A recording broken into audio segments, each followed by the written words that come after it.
kedua nih. Pertanyaan 2. Bagaimana Bisa lihat kan dia bagaimana dia si ini ngomongnya itu bisa kayak manusia. Oke, pertanyaan kedua. Bisa bagaimana? Jadi si ini tim nih kita dengar lagi kita pertanyaan lagi.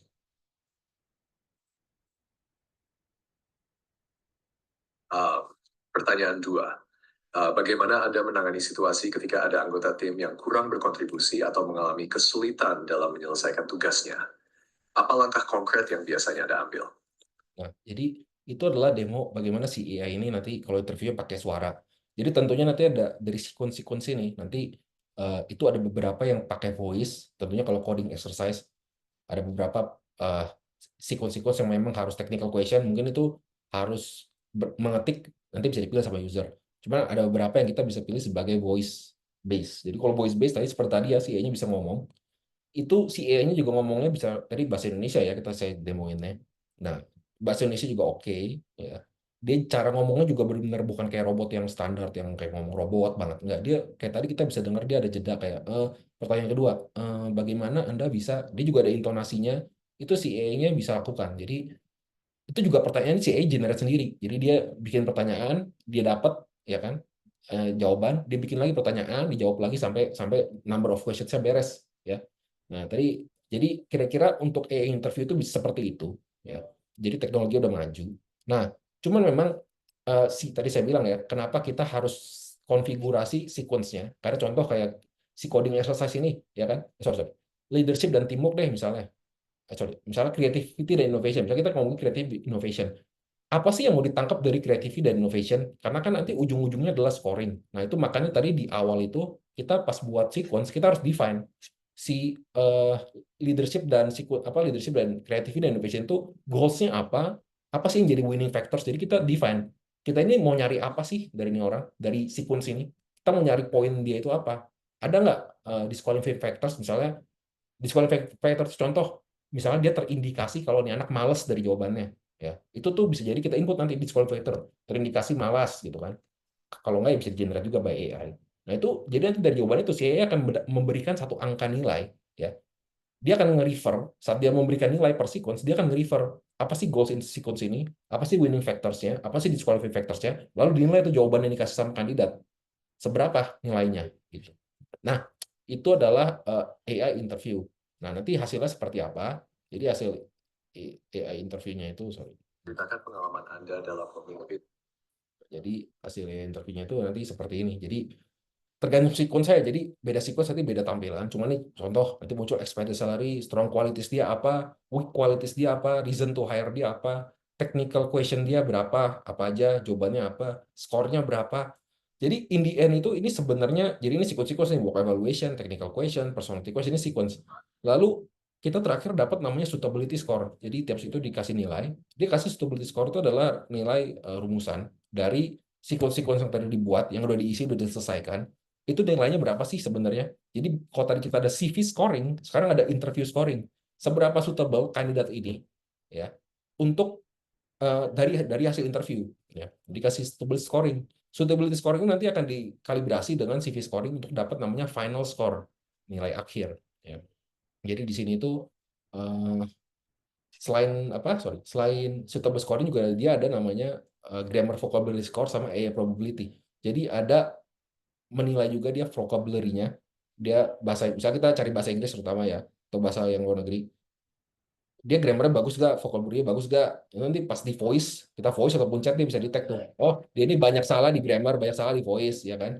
Lalu ada juga deteksi AI probability. Seberapa mungkin nih orang jawabnya pakai AI juga gitu. Nah, kira-kira gitu. Jadi ini adalah hasil dari AI interview yaitu scoring final. Nah, jadi itu adalah fitur kedua kita AI interview. Nah, lalu next-nya apa? Next-nya tadi adalah sebenarnya ini adalah masalah otomisasi proses. Jadi habis dari interview, oke kita lanjut nih kemana? Offering. Ini kebetulan offering karena nggak ada stage lain. Tadi pas kita bikin rekrutmen baru, kita bisa custom juga. Hiring steps-nya ada apa? Pending ya interview ada apa lagi gitu. Nanti kalau ada di tengah ada shortlist 2, ada user interview itu juga bisa. Tinggal di proses aja ke offering, ya kan? Pas di proses ke offering nanti bisa juga dibuat namanya offering letter. Jadi di sini tuh ada offering template. Jadi pas dia masuk offering otomatis si EA-nya itu dia bisa mengemailkan kandidat itu berapa yang di offering salary sama tanggal kerja berapa. Itu nanti isi dari email itu juga bisa dikonfig di sini, offering template ya. Ini ada konfigurasi di kiri ini, offering template, interview template. Jadi template-template email yang dikirimkan ke kandidat saat dia masuk ke satu proses tertentu. Nah ini template-nya ada variabelnya, ya kan? Bisa di-generate juga pakai AI. Jadi kalau nggak mau pusing mikirin template-nya, tinggal klik generate with AI, dia bikin sendiri template-nya, ya kan? Tinggal kita review, edit-edit.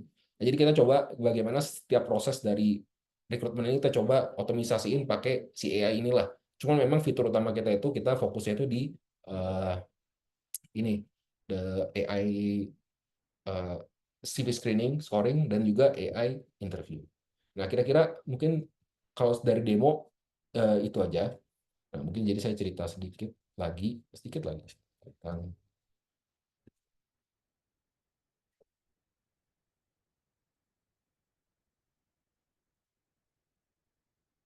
ya ini ya. Jadi yang saya tekanin juga ke company-company AI ini sebenarnya bukan pengganti lah, tapi dia asisten. Jadi tentunya si AI ini, walaupun dia udah bisa voice, walaupun nanti di tahun ini kita akan launching video juga, video interview sama avatar ya. Cuman tetap nanti dia ini posisi-posisi ini tetap harus di user interview kan, pastinya gitu. Terutama untuk posisi-posisi yang levelnya lebih tinggi, manager, director, ya kan VP, itu kan si AI ini akan ngebantu screening aja di awal. Interviewnya pun ngebantu screening yang lebih detail. Ya, mungkin nanti ke depan suatu saat nanti posisi-posisi yang eh, low level lah kayak staff admin itu bisa di fully automated with AI. Tapi si AI ini akan membantu recruiter lah dari kerjaan dia yang tadinya spend too much time dibacain CV, jadwalin nge-WA-in si kandidat suruh interview ya kan. Mau ngelakuin interview secara otomatis mungkin dari yang tadi 1000 CV dia harus interview 100 orang atau bahkan 50 orang deh. 1000 CV harus interview 50 orang. Itu kan capek banget, time consuming, work man hour-nya tinggi. Belum lagi kalau kita ngomongin interview sama user. Usernya disuruh interview sama 20 orang aja udah enak gitu kan. Saya sendiri ngerasain saat saya nge-interview sebelumnya, saya buka lowongan nih, saya terima CV ratusan ya kan. Saya harus nginterview 20 orang. Saya banyak kerjaan gitu kan. Saya nginterview orang ke 10 aja udah malas banget gitu. Ini apaan sih gitu kan. Kadang-kadang yang terjadi adalah saat udah masuk ke orang ke 10, padahal masih di 10 lagi nih. Karena kita udah males, soalnya udah banyak kerjaan juga kan. Ya udahlah, ini kayaknya nomor 10 bagus deh. Udah hire aja lah gitu. Padahal bisa jadi yang nomor 11 sampai nomor 20 itu ada yang bagus banget. Nah, makanya si AI ini akan ngebantu ya kan mengurangi jumlah user interview yang harus dilakukan. Ya. Nah, ya tadi perbedaannya si Advin, jadi intinya Advin sama platform konvensional apa sih? Kalau masalah parsing CV screening, kalau konvensional platform itu mereka pakai OCR kan, mereka di tag-nya by keyword. Si Advin ini dia bisa memahami konteksnya, apa yang dijelasin ya kan? Apa sih data ini sebenarnya? Ini orang ini apa sih? Gitu. Ya kan, penyaringan si AI-nya ini kalau kita mau ngefilter kandidat itu dia bisa, ini juga tadi saya mau kasih lihat. Dia saat ngefilter satu posisi ya. Nah, ini dia ada namanya uh, AI filter. Jadi di AI filter ini, kalau dia ada filter-filter salah satuannya, misalnya namanya siapa, salary range berapa yang kita cari dari kandidat ini. Dia ada AI filter. AI filternya kita bisa jelasin. Cariin saya yang posisinya pernah jadi manajer dong, kayak gini. Apply nanti di filter tuh CV-CV-nya berdasarkan promnya manusia. Jadi kita nge-search kandidat yang ribuan juga nggak usah ketik klik ini, klik itu, klik ini, klik itu. Kita tinggal cari di prompt pakai bahasa manusia aja. Enter, si AI-nya bakal cariin. Ini kita bilang AI filter. Ya. Oke, wawancara juga si AI yang bisa lakuin tadi kita lihat ya, dan juga bisa lumayan mendalam. Kita bisa define sequence-nya, goals-nya apa, dan lain-lain. Ya, kecepatannya instan ya, AI. Accuracy juga dia very objektif. Kita masukin CV yang sama ke satu lowongan, nilainya pasti sama terus. 40 ya 40 terus. Kita mau 100 kali juga pasti 40 terus. Kira-kira gitu. Jadi si Advent ini kita kita memang buat platform ini kita ngelihat ada satu problem yang rekrutmen ya di semua perusahaan ada, semua perusahaan besar apalagi. Dan makanya kita coba solusiin dengan AI. Jadilah si Advent. Nah, kira-kira gitu. Oke, mungkin dari saya itu aja. Mungkin bisa lanjut ke sesi selanjutnya. Kita jawab ya.